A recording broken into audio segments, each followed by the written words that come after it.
you also told me while we were in the green room that you were dead for 2 minutes at one point. What's that story? I gave birth to my son. It was a trauma birth. And so this is 18 years ago.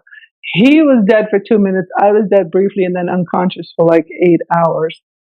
And came back. And this is actually after I had already written the children's book and I had already been studying near-death experiences. And because of my childhood with my interactions with the other side, it was always a pressing quest inside of me to figure out how the other side really fits here for myself rather than taking other people's word for it.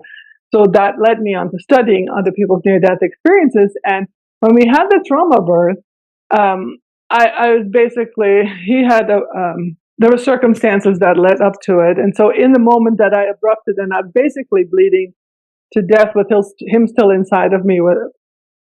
Anyway, I don't want to go into the gory details. So in that moment, there was 60 seconds to save my life. My husband was rushing me to the emergency room, emergency surgery to get him born and save my life. And there's 60 seconds that everything was beginning to crash in on me. I recognized the ingredient of the near-death experience because I had studied them so much. And I could feel a 6-foot circle of incredible peace, like complete dissociation with the fact that I was in such an emergency and that I was at death's door.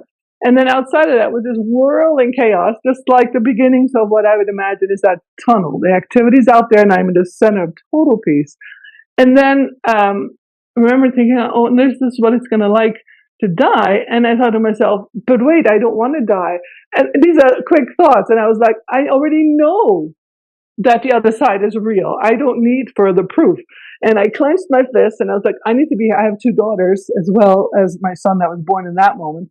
And I remember thinking, I need to be here for my 2 daughters. And I just like set my teeth and I just decided to be the survivor rather than to find out what death was like. And so in that moment, they froze my thought. And when I came back, they told me the story that because I thought I was really fighting, apparently, when I was, first of all, I had flatlined and then I was unconscious because they had overdosed me and I had lost like almost 2/3 of my blood. And so trying to get me back was the question. And they didn't know if my kidneys or liver would turn back on because they were so traumatized by the experience. And so in that window, they said, I was fighting like an animal in death row. They needed 4 nurses to keep me on the brancard because of that last thought that I had that I really wanted to be here.